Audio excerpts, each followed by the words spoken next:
Ils ont choisi de lever les yeux, non vers l'Occident, mais vers un ciel qu'ils veulent enfin posséder. Un satellite commun, une idée impensable hier, vient d'ébranler l'architecture invisible du pouvoir mondial. Sous la conduite d'Ibrahim Traoré, le Burkina Faso, le Mali et le Niger ne défient pas seulement les frontières, ils redessinent la carte de la souveraineté. Mais le vrai bouleversement n'est pas dans l'espace. Il commence là où les anciens maîtres ont perdu le contrôle du silence. Ils disaient que l'Afrique n'aurait jamais les moyens de posséder son propre regard sur le monde. Et pourtant, c'est exactement ce que le Sahel est en train de faire. Ce que vous allez entendre n'est pas une rumeur d'indépendance, mais le récit d'un basculement stratégique que peu d'analystes osent encore nommer. Vous allez comprendre comment un projet spatial peut réécrire la géopolitique d'un continent entier, et surtout, pourquoi ce satellite n'est pas qu'un outil de communication, mais une arme de souveraineté. Ce n'est pas un contenu pour ceux qui écoutent distraitement, c'est une porte sur la vérité brute. Car si vous détournez le regard maintenant, vous resterez prisonnier de la vieille narration, celle d'un continent sous tutelle, d'une liberté toujours différée, d'un futur écrit ailleurs. Ignorer cette histoire, c'est risquer de confondre la domination avec la coopération, la dépendance avec la stabilité et perdre le fil d'un moment où le monde bascule vraiment. Pendant des années, la domination n'a pas eu besoin d'armées. Elle passait par des orbites, des câbles, des contrats. Les signaux partirent du Nord, les décisions aussi. Les pays du Sahel n'étaient pas souverains, ils étaient connectés sous supervision. La révélation est tombée sans éclat, presque froide. Aucun d'eux ne contrôlait son propre ciel. Et le chiffre qui a tout résumé, plus de 70% de leur trafic de données dépendait encore de centres hors du continent. Cette dépendance invisible valait plus qu'une base militaire. Elle décidait qui voyait quoi, qui savait quoi, qui pouvait agir. Tout commence réellement en 2024, quand le Burkina Faso, le Mali et le Niger annoncent le projet d'un satellite commun, un réseau entièrement opéré depuis le continent.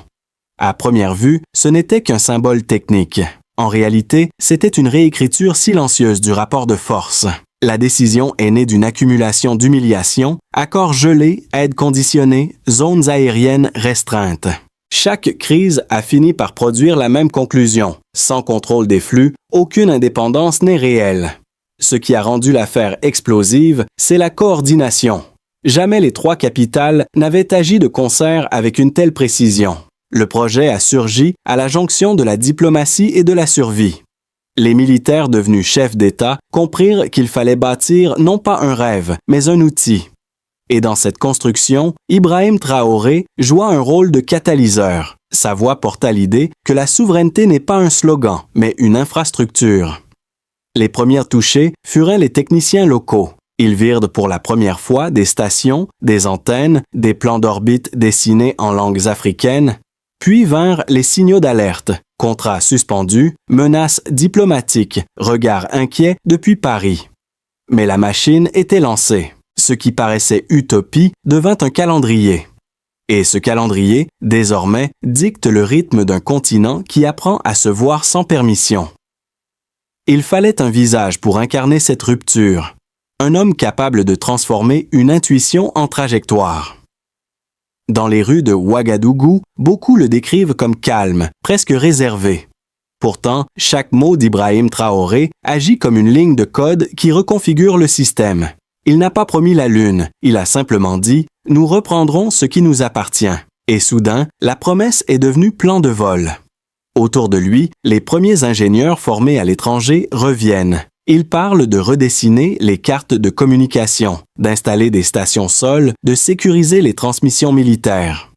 Une femme, technicienne au centre spatial de Koudougou, se souvient du jour où les plans sont arrivés. Elle raconte le silence des écrans qui s'allument pour la première fois sous un contrôle burkinabé. Un silence lourd, mais différent, celui d'une naissance. Ce moment n'a pas été isolé. À Bamako, un officier malien observe la même transition. Les lignes de commande ne passent plus par les serveurs occidentaux. À Niamey, les signaux de surveillance cessent de transiter par Paris. Le réseau commence à se refermer sur lui-même, non pour se couper du monde, mais pour exister par soi-même. Et c'est là que tout a changé, quand le Sahel a cessé de demander la permission d'être vu. La chronologie de cette rupture se lit comme une succession de secousses. Tout commence en août 2024. Un protocole de sécurité est suspendu. Un accord d'accès aérien brusquement refusé. Un satellite militaire étranger perd sa licence de survol. Le premier choc est discret, mais réel. Les liaisons entre base et tour de contrôle s'interrompent quelques heures. Puis, tout s'accélère. Les ordres arrivent tard. Les données ne circulent plus. Les analystes occidentaux parlent d'une panne technique. Mais à Ouagadougou, personne n'y croit. Ce n'est pas un bug, c'est une reprise de contrôle. Les semaines suivantes, les réactions s'enchaînent. Les services européens gèlent des contrats de maintenance.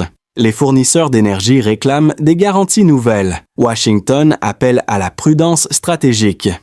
Et pourtant, dans le Sahel, la rumeur enfle. Ils nous craignent enfin. Ibrahim Traoré réunit ses homologues de Niamey et Bamako. 3 signatures suffisent pour lancer l'Alliance des États du Sahel. Objectif, centraliser les flux militaires et spatiaux, coordonner les décisions, mutualiser la défense. La scène paraît simple, presque administrative, mais c'est la fin d'un modèle vieux de 40 ans. La phase suivante est celle du vertige. Les avions occidentaux se voient refuser le survol. Les corridors logistiques se déplacent vers le nord du Tchad. Les centres de renseignement ferment les uns après les autres. L'architecture invisible du contrôle s'effondre sans bruit. Ce qui devait isoler le Sahel l'a paradoxalement unifié. Les capitales réagissent à leur tour. Paris menace, puis recule. Bruxelles convoque, puis oublie. Washington observe, calcule, temporise. Les anciens partenaires cherchent la faille, mais les nouvelles routes d'approvisionnement contournent déjà les ports surveillés. Des cargaisons russes et turques remplacent les anciennes chaînes logistiques. Pendant ce temps, sur le terrain, les effets se propagent. Les bases se vident. Les contrats miniers sont renégociés. Les officiers locaux, hier subordonnés, reçoivent désormais des instructions de commandement direct. Les anciens protocoles deviennent obsolètes. Les conseillers étrangers quittent les casernes sous escorte.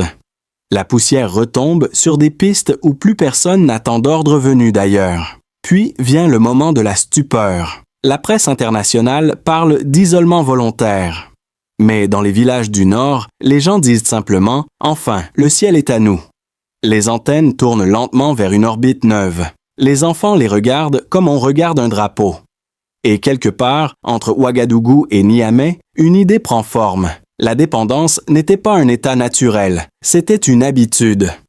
La poussière du désert se dépose sur des bases désertées, mais dans cette poussière, quelque chose respire encore, la possibilité d'un monde sans tuteur. Ce moment n'a pas été seulement politique, il a été mesurable. Les chiffres, d'abord chuchotés, sont devenus des preuves. Et à mesure qu'ils s'accumulaient, le doute s'est effondré. Le basculement du Sahel n'était plus un récit, mais une équation. Premier repère, l'échelle. En moins de 18 mois, les 3 pays de l'Alliance du Sahel ont réduit de près de 60% leur dépendance technologique directe vis-à-vis des partenaires occidentaux. Cela signifie que, pour la première fois, la majorité des transmissions militaires et administratives passent par des réseaux locaux. Autrement dit, ce que l'on considérait hier comme une utopie technique est devenu une infrastructure tangible. Deuxième repère, la vitesse. La transition énergétique et numérique a progressé 2 fois plus vite que prévu. En 2023, moins de 25% des installations de communication provenaient de fournisseurs africains. En 2025, ce taux dépasse 50%, grâce à une production sous licence partagée entre Ouagadougou et Bamako. Ce n'est pas une statistique de progrès, c'est un signal d'autonomie. Chaque pourcentage gagné équivaut à une pièce arrachée à la dépendance. Troisième repère, l'impact humain. Depuis la réorientation des contrats, plus de 12 000 emplois techniques ont été créés dans le Sahel. Antennes, logiciels, ingénierie orbitale, ces métiers n'existaient pas sur place 3 ans plus tôt. Et chaque embauche, chaque formation répare un lien cassé entre savoir et territoire. Les ingénieurs ne quittent plus le continent pour exister. Ils y bâtissent la base de leur futur.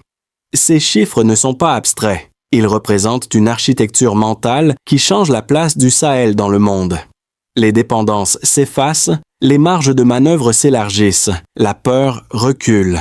Ce que les chancelleries appelaient instabilité ressemble de plus en plus à un rééquilibrage, car le désordre des puissants est parfois la première forme d'ordre pour ceux qui se relèvent. Ibrahim Traoré, dans une allocution sobre, a résumé cette mutation. Le contrôle ne s'obtient pas par la force, mais par la compétence. Une phrase brève, mais lourde de sens, elle condense tout le changement de paradigme. Ce n'est plus la dépendance qui garantit la sécurité, mais la maîtrise de l'outil, du flux, du code. Les chiffres, désormais, ne sont plus des indicateurs d'aide, ils sont devenus des preuves d'existence. Quand on aligne ces données, une vérité s'impose. Le Sahel n'a pas seulement rompu avec le passé, il a redéfini les paramètres du pouvoir. Et face à cette équation, les anciens gardiens du système n'ont plus de solution stable. Il serait trop simple de dire que tout le monde salue ce tournant. Car dans les chancelleries, comme dans certains cercles africains, des voix s'élèvent, lucides, inquiètes, parfois légitimes. Elles rappellent que toute rupture porte ses risques et qu'un nouvel équilibre peut devenir une nouvelle dépendance. Le premier argument, souvent entendu, est celui de la prudence. Certains diplomates affirment que l'alliance du Sahel, en se tournant vers Moscou ou Pékin, ne fait que changer de tutelle. Ils évoquent les précédents de pays piégés par les dettes, les contrats opaques, les dépendances technologiques inversées. Et il faut reconnaître que la crainte n'est pas sans fondement. Aucun partenariat n'est neutre. Mais l'erreur serait de croire que ces pays se livrent à un nouveau maître. En réalité, comme l'explique un ancien conseiller malien, ce n'est pas une quête d'alliés, c'est une quête de marge. La nuance est immense. Obtenir le choix, c'est déjà rompre le cycle de la soumission. Le second argument pointe la fragilité interne. Des économistes africains redoutent que la vitesse du changement dépasse la capacité des institutions à suivre. Ils parlent d'un risque de effondrement administratif, d'un manque d'expertise, d'un enthousiasme mal maîtrisé. Et là encore, la critique mérite d'être entendue. Mais l'expérience récente apporte une réponse silencieuse. Les erreurs ne se paient plus en cession de souveraineté. Le coût de l'échec devient local, pas structurel, et c'est précisément ce qui change tout. Les opposants les plus cyniques voient dans la montée d'Ibrahim Traoré et de ses homologues une dérive autoritaire. Ils soulignent la concentration du pouvoir, la rhétorique nationaliste, les discours de rupture. Pourtant, ces critiques oublient une donnée essentielle. Quand la légitimité externe s'effondre, la légitimité interne se reconstruit ailleurs, dans la capacité à agir. Et c'est là que le débat devient moral. Vaut-il mieux dépendre d'une démocratie lointaine ou répondre aux besoins d'un peuple proche? Mettre ces deux visions face à face, ce n'est pas choisir un camp. C'est accepter que la vérité soit dynamique, que la souveraineté se réapprenne. Et quand on observe les faits sans passion, une conclusion s'impose. Le Sahel ne rejette pas le monde, il négocie enfin sa place à la table. Et puis, un événement a tout renversé. Le 12 janvier 2025, une image s'affiche dans le ciel du Sahel, un signal venu d'un satellite qui n'appartient à personne d'autre qu'à eux.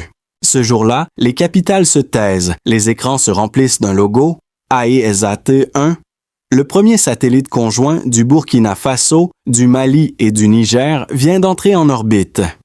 À cet instant, le débat n'est plus diplomatique, il devient existentiel. Ce n'est pas un symbole de prestige, mais un acte de désobéissance technologique. Les anciennes puissances observent, incrédules. Elles comprennent que la verticalité du pouvoir vient de se briser. Le ciel, jadis verrouillé, est devenu un territoire partagé. L'effet est immédiat. Les lignes d'écoute se brouillent, les dépendances logistiques se déplacent. La carte du contrôle aérien, patiemment tissée pendant des décennies, perd sa cohérence. Et ce désordre soudain n'est pas du chaos, c'est de la liberté brute. Car à partir de ce moment, tout ce que le monde croyait stable commence à dériver. Et derrière ce scintillement froid, une phrase s'impose. Le ciel du Sahel n'est plus loué, il est possédé. Les semaines qui ont suivi le lancement d'AESAT-1 ont redéfini la notion même de conséquence. Le signal n'était pas seulement un faisceau de données, c'était une déclaration d'existence. Et peu à peu, chaque strate du pouvoir a commencé à ressentir la secousse. Pour les États, d'abord, l'effet fut immédiat. Les ministères de la Défense durent réécrire leurs protocoles. Les images satellites ne venaient plus d'Europe. Les plans de vol militaires, autrefois soumis à autorisation, deviennent nationaux. Les communications internes se sécurisent, les réunions stratégiques cessent d'être surveillées. Un diplomate français, resté anonyme, l'a admis. Nous ne savons plus ce qu'il voit. L'État retrouve ainsi une part de mystère, et donc de pouvoir. Pour les entreprises, la déflagration est économique. Les chaînes de logistique, autrefois arrimées à des serveurs étrangers, doivent s'adapter. Les licences se renégocient, les flux financiers se régionalisent. Les sociétés minières révisent leurs contrats sous la pression des nouvelles réglementations.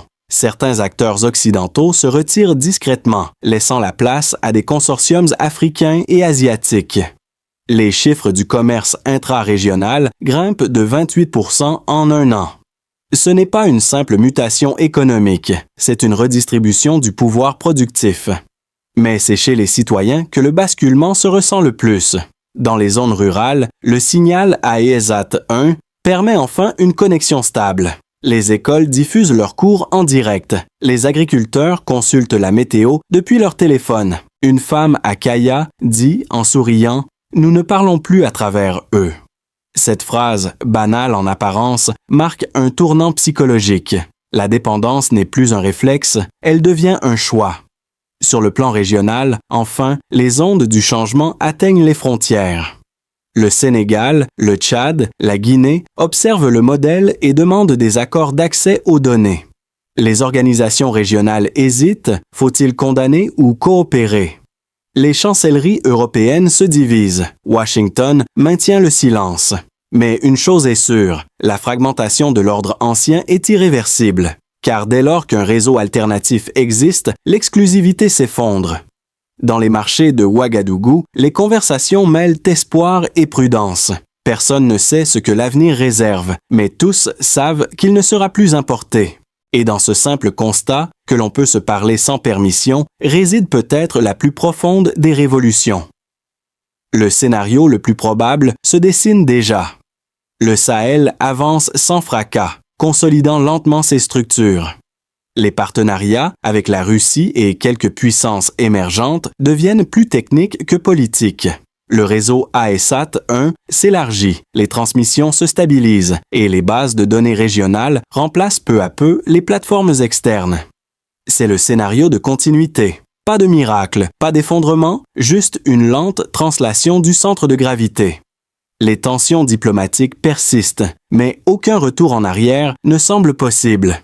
La dépendance décline à la vitesse d'une habitude qui se désapprend. Le scénario optimiste, lui, repose sur une hypothèse fragile mais réelle, que cette conquête du ciel serve de tremplin à une souveraineté complète. Si les investissements locaux tiennent, si la coopération entre Niamey, Bamako et Ouagadougou résiste aux pressions, le Sahel pourrait devenir un pôle d'innovation régionale, un modèle d'intégration par la technologie. Les jeunes ingénieurs formés dans les universités du continent y trouveraient enfin un avenir qui ne s'écrit pas en exil. Et la voix d'Ibrahim Traoré, résonnant au-delà de son pays, pourrait symboliser cette génération qui transforme la résistance en architecture. Mais il existe aussi le scénario du pire. Celui où la fragilité institutionnelle, la corruption ou les rivalités internes reprennent le dessus. Où le satellite tombe en panne faute de maintenance. Où les nouvelles alliances se transforment en marché de dépendance inversée. Dans ce cas, le rêve d'autonomie redeviendrait une fiction et la fracture avec l'Occident se traduirait en isolement concret. Les sanctions économiques reviendraient, les tensions sociales aussi, et le Sahel se retrouverait à la croisée des illusions.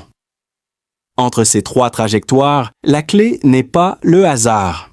Elle réside dans la capacité à planifier, à anticiper, à refuser les réponses simplistes. Comme le dit un chercheur nigérien, le futur n'est pas à prédire, il est à calibrer.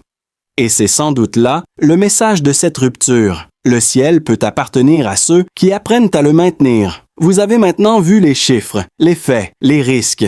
Mais au fond, cette histoire ne parle pas seulement de géopolitique, elle parle de vous. Car comprendre ce que le Sahel entreprend, c'est aussi interroger notre propre rapport à la dépendance, à la peur, au contrôle. Alors posez-vous une question simple. Que feriez-vous si votre avenir dépendait d'un ciel que vous ne possédez pas? Pour certains d'entre vous, les plus attentifs, les plus engagés, cette rupture est un signal d'espoir. Vous suivez ces mutations, vous savez que chaque changement de système annonce une opportunité d'équilibre nouveau. Continuez à observer, à comparer les sources, à refuser les récits trop rapides. Votre vigilance est déjà une forme d'action. Pour d'autres, ceux qui vivent ces secousses indirectement, le changement peut sembler abstrait. Mais il touche vos marchés, vos emplois, vos échanges, vos communications. Prenez ce moment comme un avertissement doux. Tout ce qui dépend d'un serveur ou d'une frontière dépend aussi d'un pouvoir. Préparer son autonomie, c'est déjà protéger sa liberté. Et pour ceux qui restent indifférents, qui pensent qu'au sens que tout cela n'a rien à voir avec eux, rappelez-vous que l'ignorance est aussi une dépendance, mais sans contrat ni conscience. Ne pas comprendre ces basculements, c'est accepter d'être gouverné sans le savoir. Un jour, la prochaine onde de choc arrivera, et il sera trop tard pour choisir son réseau. Car, qu'on le veuille ou non, nous faisons partie du même champ magnétique. Et comprendre pourquoi Ibrahim Traoré a voulu regarder le ciel, c'est peut-être apprendre comment, nous aussi, reprendre le contrôle de ce qui nous relie. Les solutions ne peuvent plus être des slogans. Le temps des déclarations symboliques est terminé. La question, désormais, est simple. Comment transformer cette autonomie naissante en structure durable? Première étape, le niveau des États. Les gouvernements du Sahel doivent consolider l'alliance du Sahel, AES, autour d'un plan industriel commun. Créer un budget partagé, former des ingénieurs sur place, publier les données satellitaires en accès restreint mais souverain. La réussite se mesurera non pas à la rhétorique, mais à la capacité de maintenir le satellite en orbite sans aide extérieure pendant 5 ans. Deuxième étape, le niveau des entreprises. Les acteurs privés africains doivent entrer dans la chaîne de production. Composants, logiciels, maintenance, cybersécurité. Les partenariats avec les universités et incubateurs locaux seront la clé. Un indicateur simple, que 40% de la valeur ajoutée technologique du projet reste dans la région d'ici 2030. C'est la condition pour passer d'un succès politique à une économie structurelle. Troisième étape, le niveau des citoyens. Former, diffuser, vulgariser. Chaque école, chaque université, chaque média doit expliquer ce que signifie contrôler son ciel. Ce n'est pas un rêve de puissance, c'est une culture de responsabilité. Plus les citoyens comprendront l'infrastructure, plus elle sera protégée de l'ingérence. Ibrahim Traoré, dans un de ses discours les plus sobres, a résumé ce plan en une phrase. Le ciel ne doit plus être un privilège, mais un bien public. Et c'est là le cœur de la solution. Transformer la technologie en confiance, la souveraineté en compétence. Car la véritable indépendance ne s'affiche pas, elle se maintient chaque jour dans la continuité des actes. Il y a quelques mois encore, tout cela semblait improbable. Mais quand on revoit les images du premier signal d'Aesat 1, on comprend ce que signifiait ce silence. Dans la salle de contrôle, Ibrahim Traoré ne souriait pas. Il observait, simplement, comme s'il voyait naître un pays. Ce moment, discret, est devenu la métaphore d'un continent qui choisit enfin de se voir lui-même. Depuis, les écrans se sont allumés, les voix se sont reliées, et chaque donnée transmise depuis le Sahel porte une trace de cette renaissance. Nous avons suivi cette trajectoire, du soupçon d'insoumission à la certitude d'une reconquête. Et maintenant que la poussière retombe, il reste une émotion simple, la fierté tranquille de ceux qui ont osé. Car au-delà des alliances, des chiffres et des cartes, il s'agit d'un choix de dignité. Le choix de posséder son regard, sa parole, son avenir. Et c'est peut-être là que se cache la véritable révolution, dans la capacité à se nommer soi-même sans traducteur. Le monde peut bien observer, commenter, douter. Mais une chose est sûre, le ciel du Sahel ne s'emprunte plus, il se conquiert. Ce récit touche à sa fin, mais la conversation qu'il ouvre ne fait que commencer. Chacun en tirera quelque chose de différent. Une leçon, une émotion ou simplement une envie de comprendre autrement. Ce qui s'est passé au Sahel n'est pas une histoire étrangère. C'est un miroir de ce que toute société affronte quand elle décide de reprendre la main sur son destin. Si vous pensez que cette histoire mérite d'être entendue, partagée, discutée, alors laissez-la voyager. Faites-la lire à ceux qui croient encore que les petits États n'ont pas d'influence. Faites-la circuler parmi ceux qui pensent que la technologie est neutre, car chaque regard supplémentaire rend cette conquête un peu plus réelle.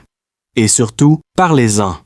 Interrogez, contestez, ajoutez vos mots aux leurs. La souveraineté n'est pas un concept figé, c'est un dialogue qui se construit à plusieurs voix. Alors, dites-moi, selon vous, qu'est-ce que contrôler son ciel aujourd'hui? Car c'est peut-être là que commence la prochaine révolution silencieuse.